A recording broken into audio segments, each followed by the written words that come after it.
All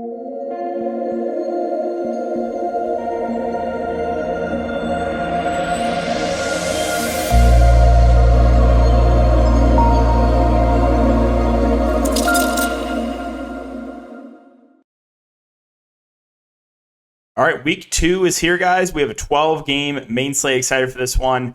Ready to move on from week 1. We'll recap my lineup here in a sec, both my GPP and cash lineup, but did not go well for me. I lit a lot of money on fire. But again, excited for week 2. Week 2, one of my favorite weeks to play for NFL DFS, just because you see a lot of overreactions to week 1. And I think the edge in tournaments is finding guys that had the opportunities. Opportunities were there and maybe just underperformed. So that's why I really like week 2. But before we talk about the week 2 main slate, again, if you guys are new, welcome to the channel. My name is DK. I do cover content for Draftkings. We talk about main slate, showdown slates, as well as prize picks. Did not have a good week on prize picks either. We'll save that recap for another video. But yeah, if you guys are looking for that more in-depth content, a lot more I offer over on patreon.com. You can check it linked down below. But let's take a look at my lineup here. So this was my cash game lineup. Now, I entered it in the Millie Maker. It cashed in the Millie Maker. It cashed in a few double ups, but I think I made a mistake here. I'm not playing Travis Kelce, playing Irv Smith. But like, are the Vikings serious? Are the Vikings serious? Johnny Munt? Really? Johnny Munt? Like, just tell us that you're going to limit Irv Smith. That's totally fine, right? I get it. He came back from injury. Just let us know. But yeah, Irv Smith like barely played. It was Johnny Munt season. That really pissed me off because I missed by a couple points in double ups. Also, I was deciding between Randall Cobb or Dotson. Ended up going with Cobb. That pivot cost me about $500, so didn't feel good, right? So I think I made a mistake not playing Kelce, and then obviously guessing wrong in Cobb versus Dotson was a bit frustrating. But yeah, the rest of my cash game lineup, I think going to Eckler probably was a mistake there too. So I probably should have done Kelce and then a cheaper back, but it is what it is. Saquon was a smash. He was someone I played in my tournament lineup as well. He did very good. So things I got right, obviously, Saquon, Pittman, he was chalk though. Hurts and cash games, I thought that was pretty clear. Hurts only like 50% cash, which I thought was very strange and lower stake stuff. And the Dolphins D, they were my favorite defense, so I did get the defense right week 1. So those things I did get right, but still was a losing overall week for me in week 1. And this was my tournament lineup, so just missed in the Millie Maker. And higher stake stuff, missed by a few more points, but went with the Kyler double stack with Ertz, or actually it was a single stack. I stacked Kyler with Connor and Ertz just because I knew that would make my lineup unique. James Conner was very much involved in the passing game, had 5 catches there. Still played McCaffrey, still played Pittman, still played Juju. I took the L and George Pickens. That was one. That game also really made me mad. I mean, Joe Burrow threw like 5 picks or there's so many turnovers. The Steelers just didn't need to do much offensively. They were playing from ahead the entire. So I took the overs on Pickens and Trubisky, thinking they're going to be playing from behind, but you get the defensive touchdown. Like, when you take the passing attack and that defense gets a touchdown, like a defensive touchdown, it's the worst possible thing. Whether it be DFS or you're taking overs, like the early defensive touchdown for the Pittsburgh Steelers was just like, I was like, oh wait, this is not good. That game was just really, really strange. And then the Lions defense, I just needed a 2K defense. They were obviously awful, but so yeah, that's the recap of week 1 for me. Did not go great, but hoping to bounce back here for week 2 main slate. All right, so let's talk about, I don't know if I mentioned Prize Picks being the sponsor of the video, guys. Again, if you guys are a new user, you can use the code DKDFS. That is a 100% match up to $100. Take advantage of that. Take advantage of that if you are a new user. Take advantage of that free money. And yeah, Prize Picks, a lot of fun. Player prop site had a very, very good preseason. Again, did not do great in week 1. I think I made some mistakes, and we'll cover that in the next video. But all right, so we went team by team. Week 1, let's do that again. Let me know in the comment section which format you prefer. I know, I did position by position last year, but we'll go team by team again. And if you guys like this format, I can continue to do it. So Carolina, Giants, kind of an ugly game.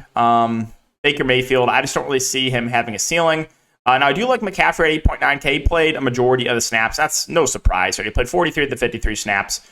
Didn't have the best overall game, but that was a tough match there against Cleveland. Just a really slow game, a bunch of running plays by the Browns. So I'm not super worried about McCaffrey. I do think he's one of the better spend ups at running back for sure. In both formats, like him in cash, like him in tournaments once again. Not super worried about week 1 performance again. Wide receiver, Robbie Anderson in the big game. I would probably still slightly prefer DJ Moore. And the slot wide receiver is a little bit surprising. They played Shi Smith. Played 41 of the 53 snaps. So he was the guy that was the wide receiver 3. He caught 1 of 3 targets. So he's the flat min price. He played a majority of the game. If you want kind of a sneaky dart throw, I think it's in consideration. I don't really think I'm looking to either of the tight ends here for Carolina. On the Giants side, you have Daniel Jones at 5-1. Again, running back, I do like Saquon. Now, the price has gone up over $1,000, but he also played a majority of the game, and that's kind of what we were expecting, right?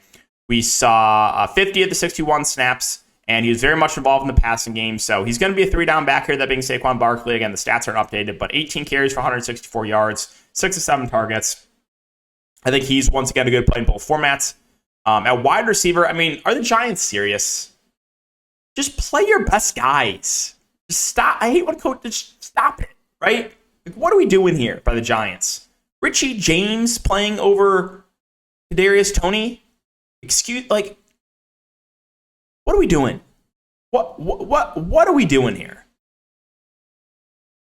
So take a look at snap counts. You had Golladay and Sterling Shepard play 43 and 46%, or 46 snaps for Golladay, 43 for Shepard of the 61. And then you saw 42 snaps for Richie James in the slot. Wendell Robinson got injured, so that's why you saw a lot of Richie James.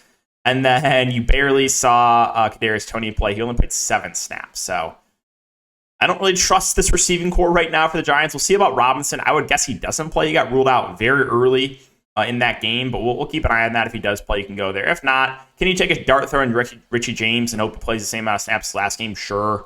I would think more of those snaps go to Toney, but we'll see. Shepard, Golladay, probably your safest bets. I don't really know if I wanted to target the dust of Golladay and Shepard coming back from the Bader injury. I don't really trust a lot right now with this receiving core. At tight end, I completely took the L here with Bellinger, and I took his over on prize picks. Everything in the preseason was leading towards him just being their number 1 tight end and playing majority of the game. And you saw like Tanner Hudson get all the receiving work, who was like cut from the 49ers week 2 of the preseason or something. Like, it just, whatever Chris Myrack is, like, I think he caught a touchdown. Just, I'm not messing with the tight ends here for the Giants. All right, Jets, Browns, no to Joe Flacco. No to the backs. Carter played more than Breece Hall. If I had to pick one, it would be him. Just in tournament plays, though. Wide receiver, again, they should be playing from behind, but Cleveland is just going to like ground and pound the ball. So this should be an ugly game. Not a ton that I think is great here. 4 wide receivers played a good amount of the game.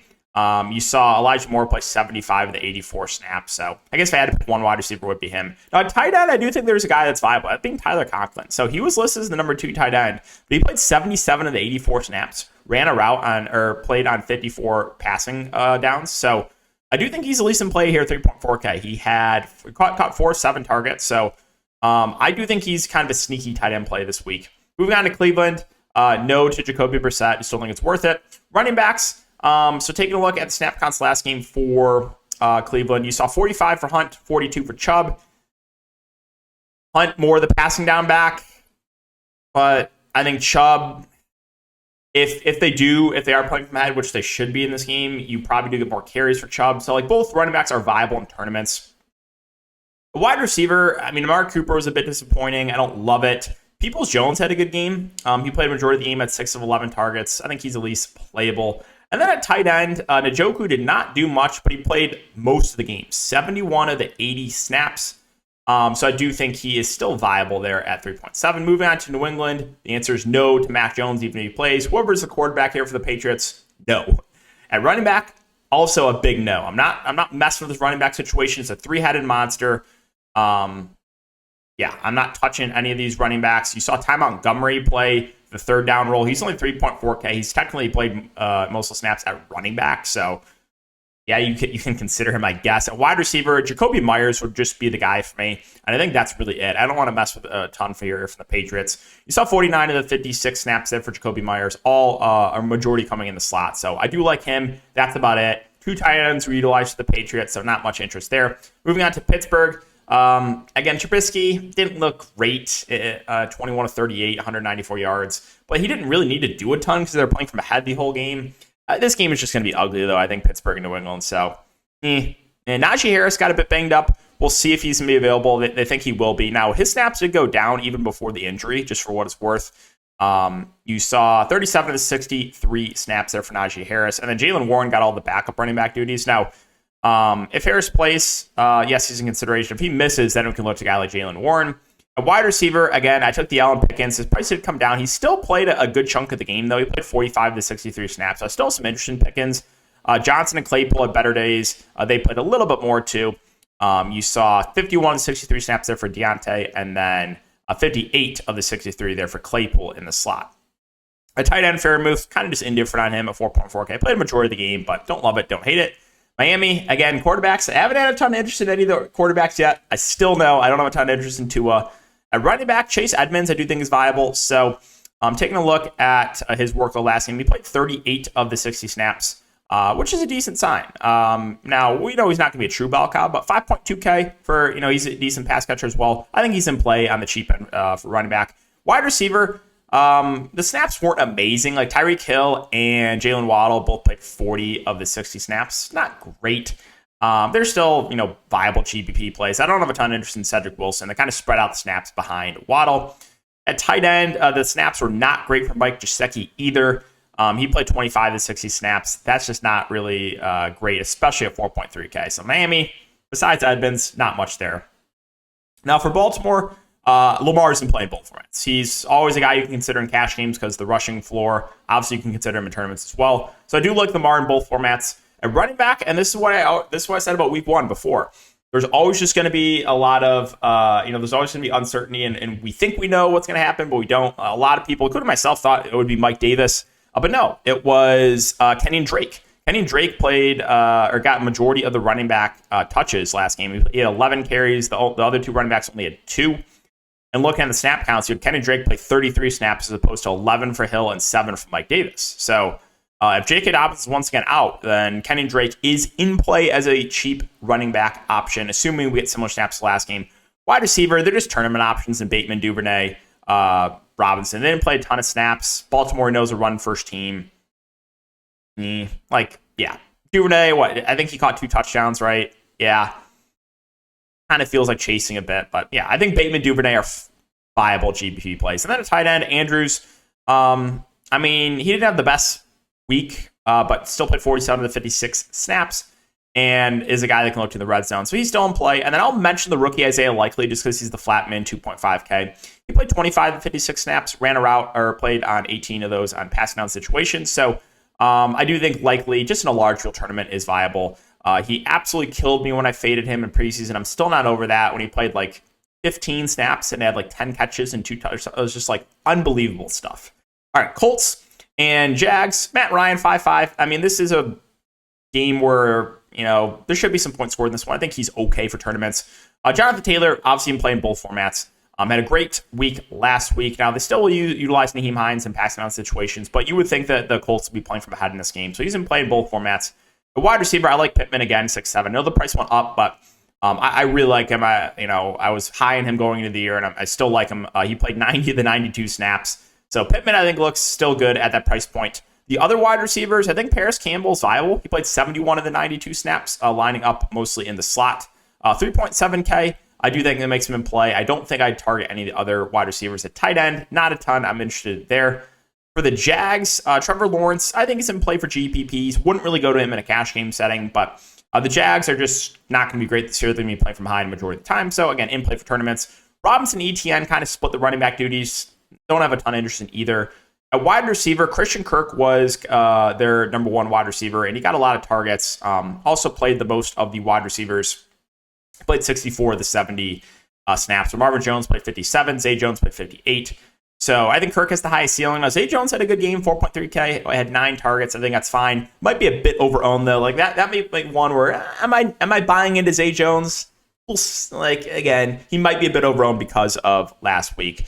Maybe in tournaments, I'd rather go to Marvin Jones Jr. I think comes in at less ownership. And then at tight end, I think Evan Ingram's playable, right? He's basically just going to be lining up a lot out wide. He had played 50 of the 70 snaps. Not going to do a ton of blocking. And again, should be a good game script. So viable tight end play there on the cheap end. Tampa Bay, really on this team outside of Fournette, surprisingly, who we'll talk about, who I was off last showdown, but that's just because the coaches flat out lied to us. Brady 6'4", kind of looks dusty to me. I'm not a big fan of Brady this week. Now, Fournette played like 95% of the snaps in the first half. He did get a little bit banged up, so keep an eye on that. That's why Rachaad White played kind of down the stretch. But, I mean, if we're going to have a situation where Fournette's barely going to lead the field, I think he looks like a good play in both formats, right? Now, the indications were, again, from the Tampa Bay coaching staff was they wanted to keep Fournette around 60% of the snaps this year. That Rachaad White was looking great, and they're going to utilize him a lot. And again, it was just a flat-out lie, right? You saw it week one. Fournette barely left the field in the first half before he got banged up. So I think Fournette's a good play, assuming he plays. He's not in the injury report yet, but keep an eye on it just because, again, he limped off a bit there near the end of the game. Wide receiver, tough one. I don't expect Godwin to play. So with him out, I would think that Russell Gage gets a majority of those snaps in the slot. I think that makes him a fine play. Julio Jones had a decent game, but the snaps for Tampa Bay weren't great. You saw Julio Jones play 32 of the 62 snaps. That's not amazing. Gage played 26 of the 62, but again, Godwin did play a good chunk before going down. And then Mike Evans played the most, 45 of the 62. So, of the wide receivers, a little bit interested in Evans, maybe a little bit interested in Gage. At tight end, Cam Brate, 3.9K. He played 42 of the 62 snaps, but price point, don't love it. On the Saints side, not a ton of interest there in Jameis Winston. This Tampa Bay defense looks pretty solid. Running back, not much here either. Kamara got a little bit banged up. He should be good to go. He'll split time with Ingram. But with Michael Thomas being there and healthy, Kamara didn't get as much usage as we thought he would. So more of just a tournament play. A wide receiver, just tournament plays here too, and Mike Thomas and Jarvis Landry. Jarvis Landry had a great week last week. Don't really know if I'm buying into that, but I think the top two Saints wide receivers are fine GBP options. Tight end, definitely not looking at anyone there. All right, Washington and Detroit. So Carson Wentz, a little bit of interest. I mean, we just saw what Jalen Hurts did to the Detroit defense. Just awful. So, yeah, a little bit interested in Wentz there on the cheap end. A running back, Antonio Gibson, I think is actually a pretty solid play. We talked about him for week one. Everyone just hates playing Antonio Gibson, but I mean, he played a majority of the game, or a good chunk of the game. Played 49 of the 77 snaps. I know McKissick still got a good chunk of work there too, but Gibson was involved in the passing game, so I think he's fine. Now, I don't think we're going to get he had 7 of 8 targets. I think that's kind of an outlier for sure. But again, good matchup. McKissick at 5-2. I mean, if I'm going to play one of these backs, I'd rather go to Gibson. A wide receiver, McLaurin, kind of had a quiet week one, right? Only 2 of 4 targets, but he's still their number one wide receiver. Curtis Samuel kind of came out of nowhere playing out of the slot. He had a good game. I mean, he was banged up for a while, right? For the last 2 years, but he played 55 of the 77 snaps. I think he's viable. And John Donson caught 2 touchdowns, got a little bit lucky, but did play majority of the game and is only 4.2K. And at tight end, Logan Thomas, I think is a fine play. He played 48 of the 77 snaps. Again, decent pass catcher, so a little bit interest in him on the cheap end. For Detroit, not a ton of interest in me and Jared Goff. Running back, Swift. I mean, you saw Jamal Williams play a bit more than I would have liked. Also, Jamal Williams did get a lot of the goal line duties, but Swift still saw 46 of the 69 snaps. He is very much involved in the passing game as well. A wide receiver, St. Brown, still got it done even with Swift and Hockenson playing, so that's a good sign. He's still, very clearly the wide receiver 1. Chark, Reynolds, not much there. At tight end, Hockenson 4-7. I do think he's a fine play in both formats. 7 targets. Again, the Lions, not great. They should be playing from behind a lot, so I think he looks okay. Seattle and San Francisco. So can we talk about that Geno Smith game? I mean, he actually looked like a decent quarterback. I'm not going to play him, but I thought I'd mention it. This is a tough matchup. Now, Rashad Penny, assuming kind of Walker's out, I do think is viable. You did see Travis Homer play on passing down situations, but Penny is a guy that if the game stays somewhat competitive, they're going to want to feed on the ground. At wide receiver, you can consider Metcalf and Lockett in tournaments, but just tournament plays. And at tight end, Noah Fant, 4K. They utilized Disley. I think Parkinson almost scored a touchdown or did score a touchdown. I forget. I mean, that game, just all the backup tight ends scored.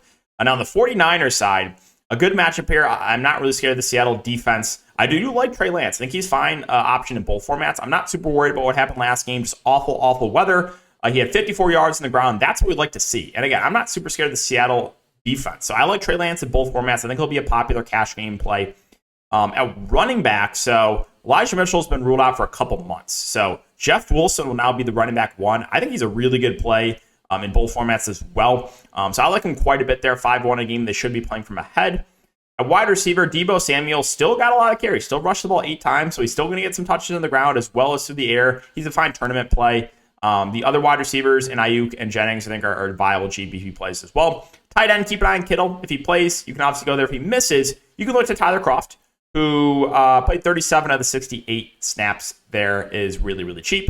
Atlanta and the Rams. So one of my favorite contrarian plays last week, quarterback top of the Patreon, was Marcus Mariota, and he had a really good week. 20 of 33, 215 yards, rushed the ball 12 times for 72 yards. So, I mean, the rushing upside is what is appealing here for Marcus Mariota, right? The fact that he ran the ball 12 times for 72 yards. So, in a game that they should be playing from behind, I do kind of like Marcus Mariota, that 5-6. I think, of those cheap quarterback plays, Trey Lance probably gets more ownership, but I do still like Mariota at running back. So we'll keep an eye on this. Damian Williams, before he got injured, he played 7 snaps. Cordarrelle Patterson played 4, and it was Avery Williams played 1. And then Cordarrelle Patterson kind of got the bell cow duties just because Williams was out, and the only other running back was a scat back in Avery Williams. So keep an eye on this. This is big news. If Damian Williams plays, it's definitely a downgrade to Cordarrelle Patterson. They could also activate Tyler Algier if Damian Williams doesn't play. I'm not a buyer in this Cordarrelle Patterson usage, right? He played 4 of the 11, or 4 of the 12 snaps, whatever it was, to start the game before, and then Damian Williams got injured, and then he just, because he's basically the only other running back on the team, just got bell cow duties, 22 carries. Now looked good in that, but I think he makes for a decent fade this week. We'll see. Again, keep an eye on the Damian Williams news, but those are the reasons I think he makes for an interesting fade. At wide receiver, London would probably be the guy I would look to. He played the most of the wide receivers, 54 to 75 snaps. Zacchaeus played 45 to 75. That's not great. Bryan Edwards, 35. So they kind of spread it out behind Drake London. So London would probably be the guy. Then Kyle Pitts, I don't have a ton of worry about what happened last game. He still played a majority of the game, 63 to 75 snaps. I'm not super worried about it. Only caught 2 of the 7 targets. I still like him. I think he's a nice buy low opportunity here for this week. Moving on to the Rams. So the Rams obviously did not look good, but this is a nice bounce back spot against the Falcons. I think the Rams in general just really, really good this week. So I like Stafford. I think he's playing both formats. I think he's too cheap for this matchup at running back. So this is another huge surprise, right? No one expected this, but Darrell Henderson was just the bell cow. He just played the entire game. And Cam Akers barely played. So I think Darrell Henderson at 5.7, assuming we get similar workload to last game, is a great play in both formats here. 5.7K, just too cheap for the amount of work that he got. A wide receiver, Cooper Kupp, obviously we know the ceiling he has. If you have the salary, looks good. Robinson, I'm not super worried about either. I know a lot of people are tilting after week. You always see these overreactions. Here's one where I think people are going to overreact. I'm not super worried about Allen Robinson. Saw some videos too. He was getting open. They were just force feeding Cooper Kupp. So Robinson still played the majority of the game. 5.5K. I like him. We'll see what the ownership comes in on him. And then Van Jefferson, we'll see about his status. If he misses, you can look to Ben Skoranek. I took the Allen Tutu Atwell, just dropped an easy one early and just didn't play the rest of the game. So Skoranek was the guy that played the majority of the game, but not really a guy that they're going to look to a ton, more of just a blocker. And at tight end, Higbee, I think is a solid, cheap tight end play. Will play majority of the game. Rarely left the field last game. Only 4.2K. I think he's a good play. All right, Arizona and the Raiders. Kyler Murray, 7.5. Like him for tournaments. Didn't have the best start to that game. Kind of got there in garbage time. Does have a little bit of rushing upside. Still like Kyler in GPPs. James Conner, 6.9K. Again, didn't play a ton down the stretch because the game was a massive blowout. We saw some Eno Benjamin work, but for most of the game when it was, I guess, in reach, James Conner was out there. So still like him. Still a guy that was utilized a ton in the passing game, which is nice to see. A wide receiver. So I'll look at the snap counts last game for Arizona. Where is it? I have it up here somewhere. So you saw Dortch and Isabella fill in for Rondale Moore. Dortch played more, though. 59 of the 65 snaps, where Isabella played 21 of the 65. So Of those two cheap wide receiver plays, obviously Dortch would be the guy that you'd want to look to. He also had a good, caught 7 to 9 targets. So I think he's a solid cheap option if Rondale Moore misses. Now, if Rondale Moore plays, then I think Moore is a solid play, assuming no limitations. AJ Green, just dust out there, didn't do a ton. And then Hollywood Brown, I think, is a solid play there at 6'2", is their wide receiver 1 until Hopkins comes back. Zach Ertz, they kind of took it easy in his snaps, played 39 of the 65 snaps, but still a guy I think is a solid play there at 4-5. Moving on to the Raiders, Derek Carr in a game that is, I think this is the highest rolled game of the main slate. I think is an okay play there at 6'2". Running backs, I was off Josh Jacobs this year. Again, he still got a lot of the early down work, but you saw Bolden and Amir Abdullah get some of the passing down work, which is just a bit concerning for Jacobs. So it doesn't make Jacobs out of play. If you think the Raiders will be playing from ahead, he'll still get a lot of the early down touches. But in my opinion, again, more of a tournament play at wide receiver. So Devontae Adams was phenomenal. How many targets did he finish with? 17 targets, 8.6K. Definitely in play both formats. Hunter Renfrow was a little bit quiet, but that's just because they targeted Adams so much. I would think that changes the... I don't think we're going to see 17 targets again for Adams. So still some interest there in Renfrow. Matt Collins is the wide receiver 3. I mean, he played a ton. He just didn't do anything. He played 51 of the 58 snaps. So, I mean, if you want to complete dart throw in tournaments at 3-1, yeah, you can look there. And then Darren Waller, 5'6", played a lot, 49 of the 58 snaps, and caught 4 of 6 targets. So, still a fine option there in the mid-range. Houston. So, Davis Mills, not much interest there at 5'2". Running back, here was another big surprise, right? Everyone was on Dameon Pierce. He was... All the best ball bros loved Dameon Pierce. And then it was Rex Burkhead that was RB1, right? And I got no one expected that. But you see that happen a lot in week 1 for DFS. Just there's going to be a few surprises. And those were it, right? Darrell Henderson basically being the bell cow was a massive surprise. Burkhead playing way more than Dameon Pierce is a massive surprise. And then there's like one more that I'm forgetting. But yeah, Burkhead 4'9". I mean, he played 50 of the 70 snaps. Dameon Pierce only 20 of the 70. So if you're going to play one of these Houston backs, I think it's got to be Burkhead, 4.9K. Yeah, he's playable. Wide receiver, Cooks, fine option in the mid-range, right? They're going to be playing from ahead or playing from behind in most games. He had 12 targets. I mean, that's what you're going to get from Brandon Cooks most weeks. Collins was a little bit disappointing on the cheap end, and then Chris Moore played in the slot. But outside of Cooks, I have a tough time trusting anyone. At tight end for Houston, so... taking a look at the snap counts, O.J. Howard only played 12 snaps, but I think he had 2 touchdowns, right? Yeah, 2 touchdowns. So I don't necessarily buy that into O.J. Howard. Pharaoh Brown played 46 snaps, but only played on 15 passing downs, while Brevin Jordan played 42 snaps and played on 25 passing downs. So I think if I had to pick one of these tight ends, it actually would be Brevin Jordan. But yeah, probably a situation I'll be staying away from. On the Denver side, Russ Wilson, 7.2K. It's a little bit pricey, but I do like the matchup. At running back, it's going to be, relatively even split here with Williams and Gordon. Williams definitely the guy at the higher ceiling, so if I had to pick one, it definitely would be Javonte Williams. I think he does play a bit more than Melvin Gordon, too. Wide receiver, we have Sutton and Judy. Both are not super expensive. Judy had the big game tonight. He was the guy I preferred over Sutton. But indications going into week 1 where Sutton was going to be the wide receiver 1. So I think I'm pretty indifferent on these Denver wide receivers. I don't have a super strong lean here. Hamler 3.9 only had 1 target in the slot. Kind of tough to go there. At tight end, again, we don't have the snap counts out yet, but it's going to be interesting. Andrew Beck started the game off with like 2 big catches. Tomlinson almost scored a touchdown. Saubert almost scored. I don't get the tight ends in the showdown, but yeah, Albert O, I want to see what exactly the snap counts were in that game tonight. Again, that'll probably be out tomorrow, so I'm going to take a look at that. And finally, Cincinnati and Dallas. So Joe Burrow, 6'6", had an awful start to the game, but kind of did salvage.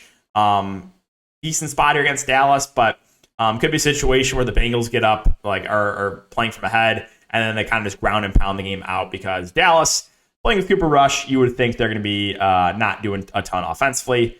At running back, I do like Joe Mixon in both formats. He played a lot, 73 of the 100 snaps. He had a ton of targets, too. I think he finished with 7. Yes, he caught 7 passes on 9 targets. Again, a game that should be playing from ahead. So I like Mixon in both formats here. Wide receiver, keep an eye on T. Higgins. He got a concussion. If he misses, you're going to see Mike Thomas become a potential value play there at 3.3K, who played a majority of the snaps there once T. Higgins went down. So definitely monitor that. Jamar Chase, I mean, the ceiling's massive on him, right? So like him if you have the salary there. Tyler Boyd, kind of just there for me in the mid-range. Don't love it, don't hate it. At tight end, I do kind of like Hayden Hurst at 3.6. Also played a lot of snaps, 75 of the 100 snaps. That's good to see. At 5 catches for 46 yards. I think he's a solid, cheap play. Finally, Dallas. No, I'm not going to Cooper Rush at 5K. Running back, it's me even split with Zeke and Pollard. I just don't trust this offense with Cooper Rush under playing a quarterback. Wide receiver, no thank you to CeeDee Lamb at that price point. If I had to pick one wide receiver here, it would be Noah Brown, who played a majority of the game, was very clearly the wide receiver 2. Tight end, Schultz 5.2. I would just rather go to other tight ends who are more confident in the quarterback play. So that is the team-by-team breakdown here for week 2 of the NFL main slate. Let's hope it's a good week, guys. Hope you guys win some big money. Again, appreciate everyone watching the videos. As always, just make sure to like, subscribe, and hit the notification bell if you do enjoy. And I'll see you all in the next one.